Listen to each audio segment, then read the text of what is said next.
Olá, queridos. Parei aqui na aula passada falando sobre evolução. Essa parte que eu vou falar de evolução, ela não está no Prezi, tá?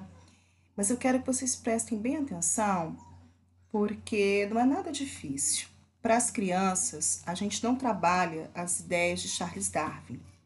Muito embora vocês precisam saber. Esse livro que eu tenho aqui, olha, Darwin, né? Ele fala um pouco sobre o experimento de Darwin, né?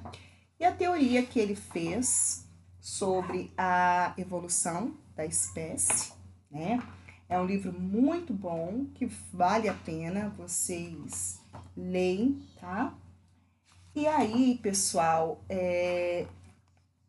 o Darwin, ele disse o seguinte: primeiro, quando se fala em evolução, vocês, quanto professores, não devem impor que a ciência está com a verdade. A maioria das crianças crê na teoria evolucionista, que é o que a igreja prega, né? E vocês vão contar a teoria da evolução como uma teoria, acredita quem quiser. A teoria de Charles Darwin diz o seguinte, que os seres, eles descendem de um ser vivo já existente, pré-existente, tá? E que os seres vivos, ou eles se adaptam ao ambiente onde estão, ou eles migram buscando melhores condições de vida, ou eles morrem, né? Então, os seres vivos, eles podem ter em sua genética, em seu corpo, em seu organismo, características que podem ser favoráveis à sua existência. E caso eles tenham, eles vão se adaptar bem. A seleção natural é uma lei da natureza em que vai oferecer, né, desafios, problemas, dificuldades para os seres vivos. Aqueles que superam essas dificuldades com mais facilidade sobrevivem. Vamos dar um exemplo prático. Existem aquelas pegadinhas, né? O grilo é verde porque vive na grama ou ele vive na grama porque ele é verde? Não é a mesma coisa, professora? Claro que não. Se eu digo que ele é verde porque ele vive na grama, estou querendo dizer ou indiretamente que a grama deixa ele verde? Não. Ele vive na grama porque ele é verde.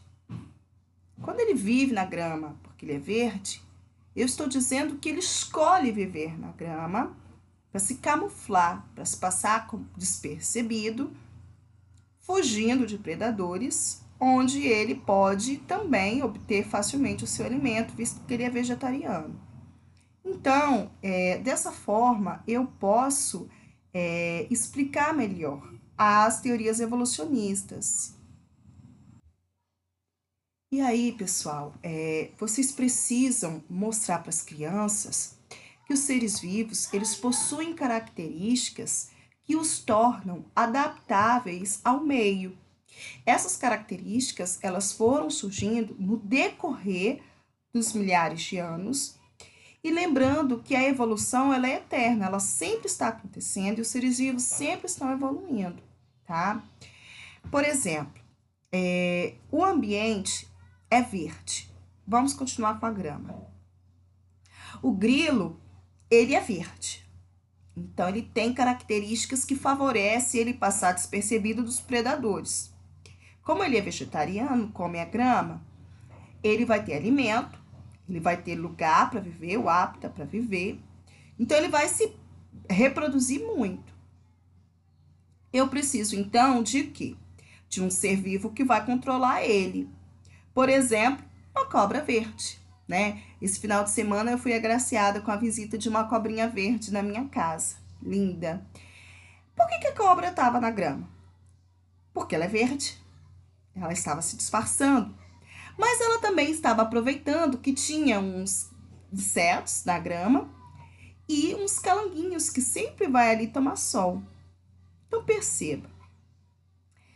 Se o grilo fica marrom, professor, o grilo verde chega uma hora que ele fica marrom. Sim, ele fica. E o que vai acontecer? Ou ele sai da grama verde e vai procurar um outro ambiente para se camuflar, ou facilmente ele será predado na grama verde. Se todos eles forem predados na fase adulta, o que pode acontecer com a espécie? Ela pode não sobreviver, ela pode não reproduzir e vir a morrer.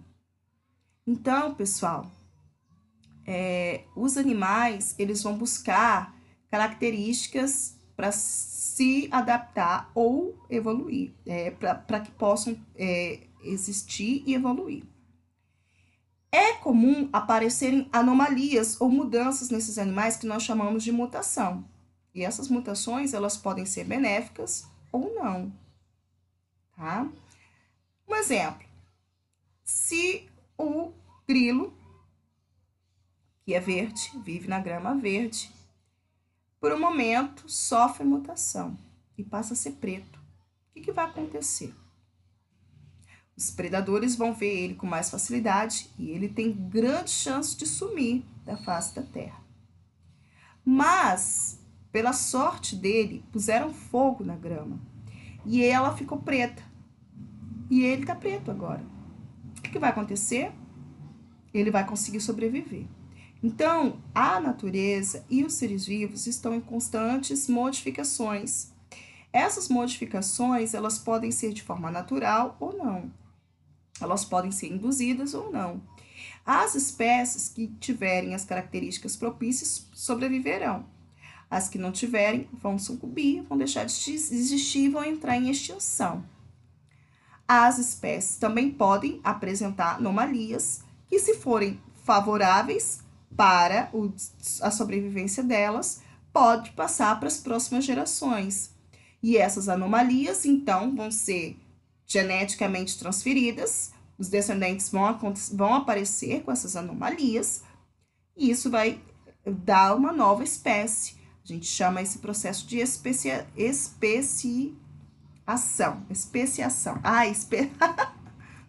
Tem certas coisas que falham. Então, são surgimentos de novas espécies, tá? Por exemplo, o leão africano e a onça brasileira. Esses animais, na Grande Pangeia, quando o continente era único, né, que não tinha divisão entre a América e a África, eles eram uma única espécie. A partir do momento que, há milhares de anos atrás, esses continentes foram se distanciando, um grupo foi quebrado ao meio, um ficou na África, o outro ficou na América, e eles foram acumulando uma série de modificações que vão surgindo no decorrer de milhares de anos, a ponto de se tornarem espécies distintas. Que se eu puser um leão para cruzar com uma onça, muito provavelmente não vai ter um filhote fértil. O que é uma espécie? Seres semelhantes que vivem no mesmo grupo, que têm características semelhantes, que reproduzem entre si e geram descendentes férteis. Então, eles podem cruzar, podem ter um descendente, mas ele não será fértil, tá? É o caso, por exemplo, do cavalo e a égua, vão gerar descendente fértil.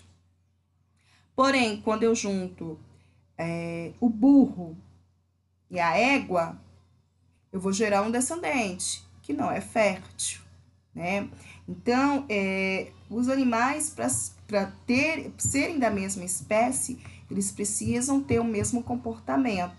A espécie, ela tende a ter características no seu corpo que são adaptáveis ao meio onde ela está. Então, por exemplo, a minhoca não tem pernas. Para quê? Se ela vive num solo onde ela desliza. Então, ela precisa de ter muco, para que o muco facilite ela deslizar pelos grãos.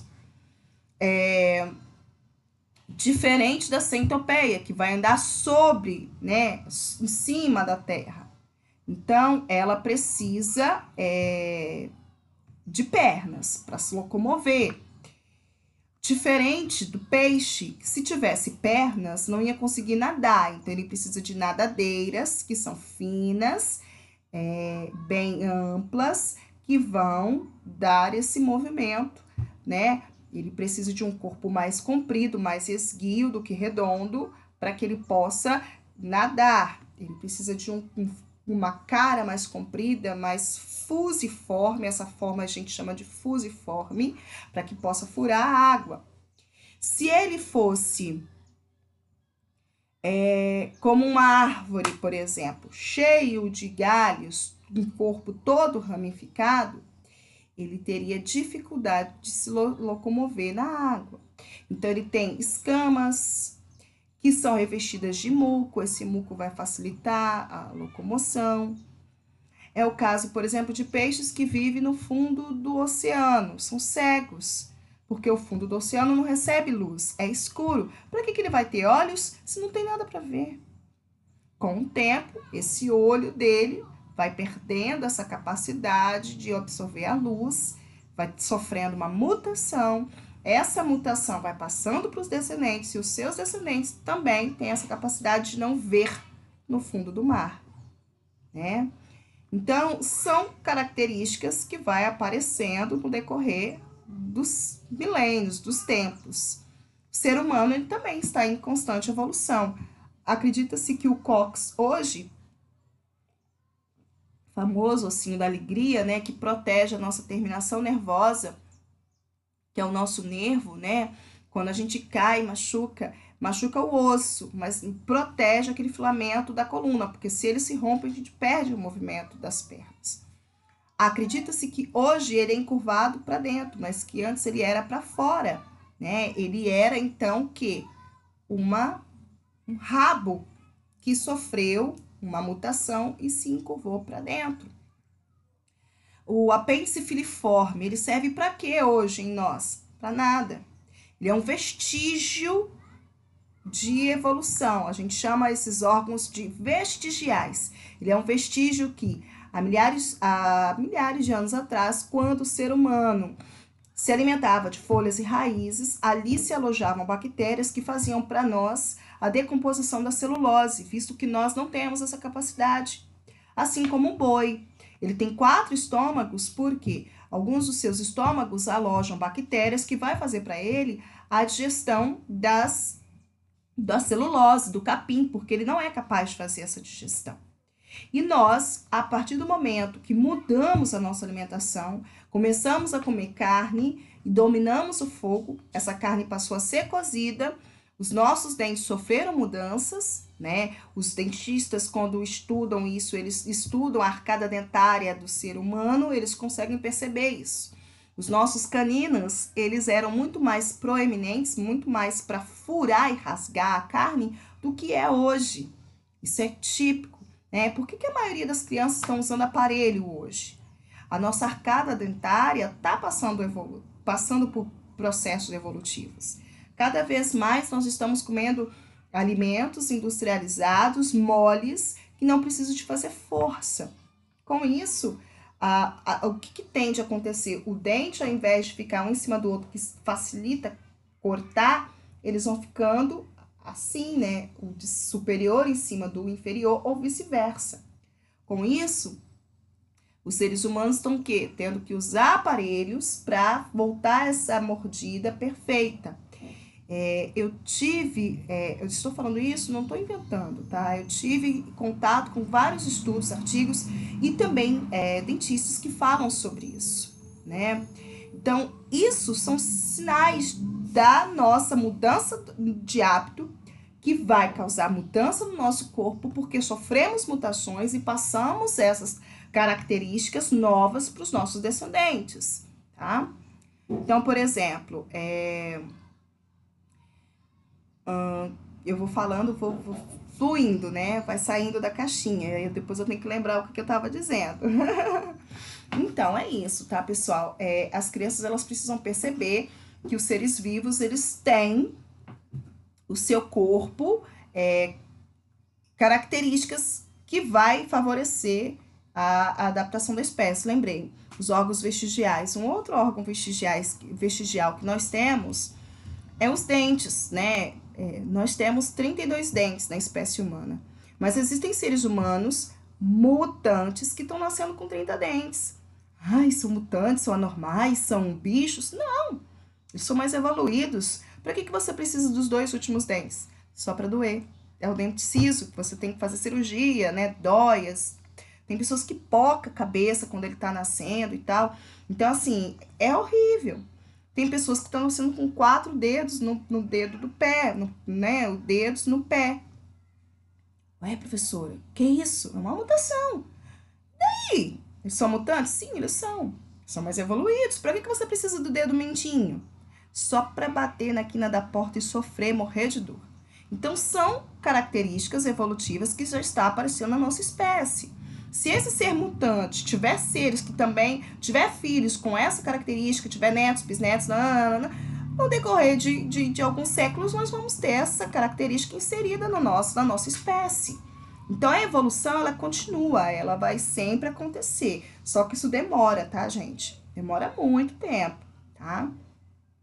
E por mutação, assim como uma característica deixou de existir, ela pode voltar a existir, tá? É verdade, professora, que há um tempo atrás nasceu uma galinha que tinha dente? Sim. E é o quê? Mutação. Mas como? O gene que estava desligado para a produção de dente naquele galináceo ativou.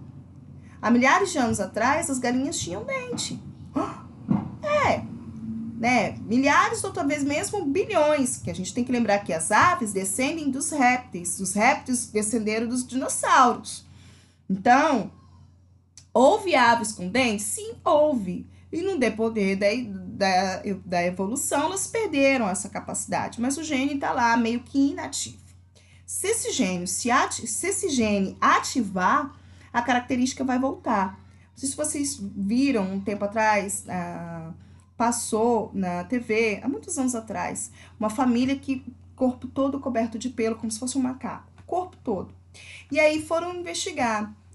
Essa família casava entre si, primo casando com primo, parente casando com parente. Era uma anomalia da família deles. É um gene que na espécie humana estava desligado há milhares de anos, mas nele estava ativo, neles estavam ativos. E eles iam tendo, né, esses descendentes todos peludos, eles penteavam o cabelo do rosto, todo o corpo peludo, né? E uma resolveu casar com um vizinho que não tinha essa característica e o filho dela nasceu com menos pelo. Então, isso aí é uma evidência de que a genética, ela explica, né? Somos seres geneticamente evolutivos, né? A genética, ela existe, a hereditariedade existe, e a gente tem a comprovação disso na vida, ao nosso redor o tempo todo, né? Então, falando agora parando um pouco com a evolução, vamos seguir para a ecologia novamente. Vamos voltar para a vida. Nem toda relação, pessoal, nos ecossistemas, ela é harmônica, tá? Existem relações que elas são desarmônicas. Um exemplo tipo disso é a predação, que faz parte da cadeia alimentar, né? Os seres que não produzem o seu alimento, os heterótrofos, eles são obrigados a comer algum ser vivo para se alimentar. E com isso, eles acabam formando a cadeia alimentar, o nome já diz. Ele é preso a esse sistema, ele não tem opção. Ou ele come, ou ele morre. Ou ele mata, né, preda alguém, ou ele sucumbirá, ele vai morrer de fome. Então, as cadeias alimentares, elas existem em todos os ecossistemas, tá?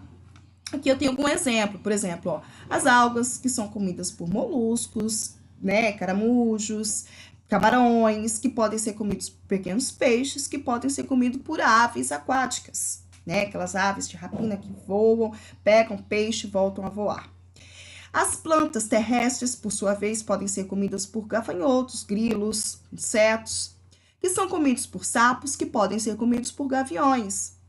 O gavião também adora comer cobra. E a cobra também adora comer ratos, que também comem muitos vegetais, dentre eles trigo, feijão, arroz, o cereal que tiver.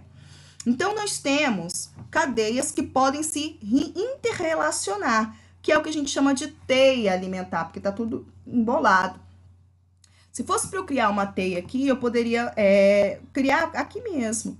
O gavião, ele come cobra, mas ele também pode comer um rato.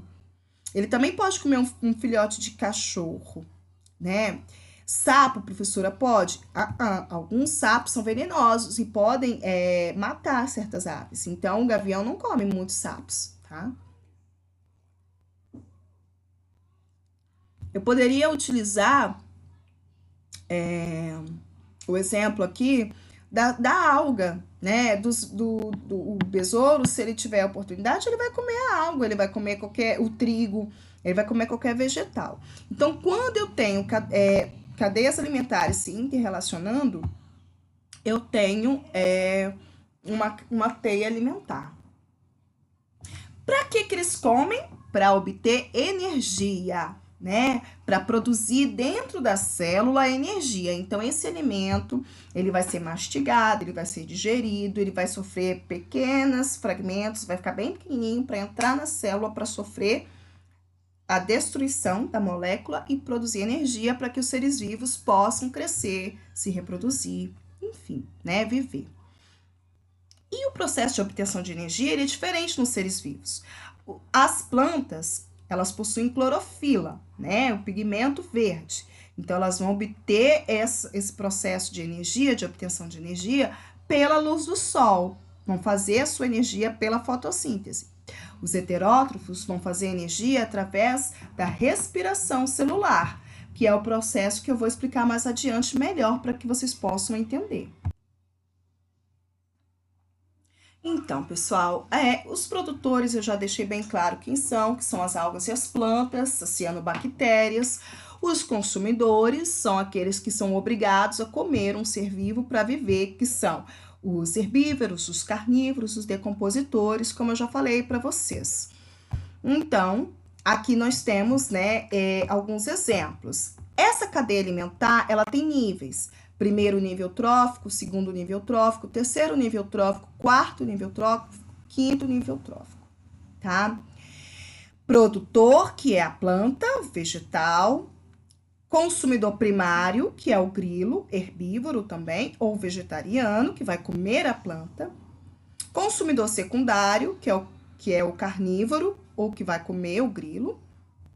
Consumidor terciário, que é a cobra, que vai comer o sapo. E o consumidor quaternário, que é o gavião. Eles são carnívoros, mas o sapo, ele na verdade, ele é onívoro, ele come de tudo, né? Porém, eu poderia ter aqui um decompositor, poderia ter nesse meio aqui um urubu. O urubu é decompositor, professora? De certa forma, sim, ele é carnívoro, come animais podres, né? Ajuda a fazer a decomposição. Alguns colocam ele como decompositor. Eu, Joana, gosto de colocar ele como detritívoro. Ele come detritos, coisas podres, né? Agora, uma coisa que eu quero falar com vocês, pessoal. Aqui, o ser vivo, ele tem 100% da energia que ele produziu, né? Com a luz solar. Ele vai utilizando, ele vai produzindo o tempo todo, ele não para. Suponhamos que esse grilo é guloso e comeu a planta toda. Ele não consegue pegar 100% da energia produzida por essa planta. Mas por quê, professora? Porque essa energia, ela foi usada para raiz, para produzir novos brotos. Ah, mas ele comeu tudo, mas ele não comeu a parte que está na parte da terra, na raiz, né? O grilo, por sua vez, ele vai utilizar essa energia que ele obteve comendo a folha para pular, para produzir novas células, para né, para vocalizar, gritar, para pular, conhecer, vocalizar para chamar a parceira, enfim. O grilo, ele não vai ter 100%. Suponhamos que ele pegou 50% dessa energia. Ele vai utilizar essa energia. Quando o sapo comer, não vai ter 50% mais. Vai ter menos. Vai ter cerca de 25% até menos. Porque o grilo usou essa energia para viver. A cobra, por sua vez, quando comer o sapo, não vai ter esse 25% de energia. Vai ter muito menos, porque o sapo pulou, vocalizou para chamar a fêmea, para copular, né? Enfim, o que eu quero que vocês entendam? Que à medida que vai crescendo os níveis tróficos, a quantidade de energia transferida vai diminuindo. É por isso que os últimos da cadeia alimentar comem muito para obter a energia necessária para viver, tá? Por isso que o leão, por exemplo, come muitos quilos, cerca de 40 quilos de carne por dia, né? Ele precisa comer muito para obter a quantidade de energia que ele necessita. A cobra também, né? Ela vai precisar de comer. Ah, professora, mas ela come e fica parada. Se ela comer um rato grande ou um mamífero de pequeno porte, mas que para ela seja grande, ela vai ficar parada ali fazendo a digestão, porque ela já tem a energia suficiente para ela viver alguns dias. Ela não tem como guardar, ela não tem tecido adiposo como nós, mamíferos, que tem essa capacidade imensa de guardar comida, né? Ela tem aquela capacidade de armazenar por alguns dias aquela energia ali, usar, né? E a caça novamente. Pois bem, aqui, pessoal, nós temos então a cadeia alimentar. Toda a cadeia alimentar, ela deveria acabar com as bactérias. Por quê, professora? Com as bactérias e com os seres decompositores. Porque todos esses seres que estão aqui um dia morrerão e vão servir de alimento para outras bactérias. Então, na verdade, numa cadeia alimentar, o final dela sempre são os seres decompositores, fungos e bactérias, que vão se alimentar de todos esses que estão aqui. Ah, mas eu posso colocar o fungo e a bactéria aqui? Posso. Por quê? Porque eles também se alimentam desses seres no meio aqui, né? No decorrer desses níveis. Existem fungos e bactérias que comem o ser ainda vivo, né? Mas o comum, mais comum, é aparecer no final da cadeia alimentar, tá certo? Os decompositores, então, dentro de ecossistema, todo animal tem a sua importância. A importância de um animal a gente chama de nicho ecológico, tá? Então, por exemplo, para que serve a barata? Você deve perguntar. Ah, a barata é um ser repugnante, um energúmeno. Ela deve existir só para eu gritar. Professora, eu vejo uma barata e fico doida. Eu grito, grito, grito, grito, grito, né? Tá, mas não, as baratas, elas têm a sua função. Por exemplo, as baratas, elas servem para comer gordura no sistema de esgoto. Quando você abre um bueiro, por exemplo, na rua, existem várias baratas. Isso é um bom sinal. Elas estão ali comendo a gordura e impedindo que ocorra entupimento dos canos, por exemplo. Ah, professora, mas é nojento hein? Eu vou ter que cuidar da barata ao invés de matar? Claro que não, né? Embora a gente tenha que preservar os seres vivos, existem alguns que podem ser vetores, né? Transmissores de bactérias, vírus, fungos. E as baratas, elas são um vetor, elas podem trazer vírus, bactérias, fungos para dentro de nossas casas. Então a gente precisa sim destruí-las dentro da nossa casa. Mas se elas estiverem no encanamento, elas estão de boa. Então, o que é o nicho ecológico? É o papel que o ser vivo desempenha na natureza. As formigas, o nicho ecológico dela é fazer o quê? Dispersão de semente, furar o solo, que a gente chama de aeração do solo, para que ar entre, para que água entre e faça com que esse solo tenha respiração, né? Tenha água. Então, todo ser vivo tem o seu nicho ecológico. E os seres decompositores, eles são importantíssimos para os ecossistemas. Por quê, professora? Porque eles fazem a decomposição da matéria orgânica. Se não fossem os seres decompositores, nós teríamos os dinossauros aí até hoje. Pensa, aqueles cadáveres gigantescos, aquela carniça insuportável. Não existiria nem espaço para nós construirmos as nossas casas, estradas, né? Então, os seres decompositores, eles vão renovar a matéria orgânica. Eles vão sumir com aquele ser vivo que está ali, dando um novo ambiente, né? Renovando o ambiente, limpando o ambiente para que outros seres possam habitar aquele espaço.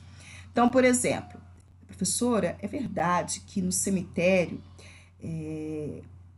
existem os piores seres decompositores? Sim, lá existem muitas bactérias, fungos, né, que decompõem a carne humana. Ah, então é por isso que minha mãe dizia que quando a gente chega do cemitério, tem que tirar a roupa, lavar o sapato, né, não pode entrar para dentro de casa. Sim, ela tem razão. né? Existem bactérias e fungos capazes de comer a carne humana, independente se o ser humano está vivo ou morto. Então, todo ambiente você tem que ter cuidado e higiene, mas lá existem muitos decompositores com razão, né? Existem corpos a serem decompostos para que esse solo, né, possa estar livre para decompor outro corpo. Então, os seres decompositores, eles vão fazer o quê? Eles vão destruir aquela matéria orgânica que está ali. Um tomate apodrecendo, ele está sofrendo a ação de fungo e bactéria, que vai comer a célula vegetal do tomate, ele vai se desfazer, vai liberar líquidos e gases fedidos, ele vai diminuir de tamanho, dali a pouco ele também vai servir de alimento para moscas varejeiras, né, que vai colocar suas larvas, dali a pouco ele deixa de existir, né? Então é para isso que servem os seres decompositores mesmo. Um dia eles também morrerão e servirão de alimentos para outros fungos e outras bactérias, tá? Então eles têm essa importância de renovar, de adubar o solo. Ah, é por isso então que o solo de um cemitério é bem fértil? Sim, claro, ali tem muita matéria orgânica.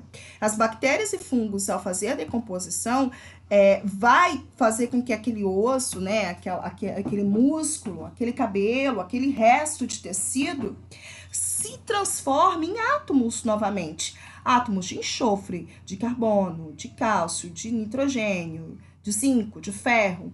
São minerais que serão absorvidos pelas raízes das plantas, que por sua vez vai utilizar na fotossíntese e vai fazer com essa energia frutos, novos frutos, novas folhas, novas sementes. Então quem come manga do cemitério está comendo defunto. Indiretamente, sim. Se você parar para pensar que o cadáver da sua vovó tá ali, que foi decomposto pela bactéria e fungo, que foi jogado no solo, os restos mortais desses átomos que estavam dentro da sua vozinha, e que o pé de manga, pelas raízes, absorveram esses nutrientes e fizeram a fotossíntese e produziu a manga, sim. E qual o perigo disso? E aquela vozinha que morreu de câncer, que fez radioterapia? O corpo dela está radioativo. E essa radiação passa para o solo, sim. Então, existe um perigo. Vocês fizeram uma atividade, nem sei se vocês fizeram, eu tinha elaborado essa questão, mas devido àquele pânico lá do Walkers Room, acho que vocês não chegaram a responder, acho que ficou no teste, né? Por que o cemitério não pode estar próximo ao leito d'água? Por isso, na decomposição, os restos de matéria orgânica vão para o solo, podem contaminar o lençol freático, podem contaminar o rio, o lagoa que tiver na proximidade, e sem contar que corpos que tiveram tratamento de câncer radioativo vão liberar radiação e vão tornar radioativo também essa água, né, esses frutos. Então, no cemitério, não deveria se comer nenhum fruto. Muito embora tem pessoas que comem, falam que não dá nada, né? Cada um faz o que quer da vida. Assim como tem pessoas que comem o peixe lá da lagoa, do aviso, e fala que é muito gostoso, muito bom, que a carne é branquinha. Tá comendo ovos de verme, né? Que ali tem verminose demais, porque todos os cocôs daquela região, do aviso, do Araçá, né, do Interlagos, vai para aquela lagoa. As pessoas tomam um remédio de verme e vida que segue, cada um come o que quer, né? Mas eu, Joana, como não, tá? Então, olha só, pessoal, a teia alimentar, olha aí um exemplo, né? Eu tenho aqui uma cadeia alimentar, 2, 3, 4, que se relaciona, né? Então, eu tenho uma árvore que é comida pela zebra, a zebra, por sua vez, é comida pela onça. Então, eu tenho uma cadeia alimentar. Mas a zebra também pode comer uma verdura, ela também pode comer uma graminha.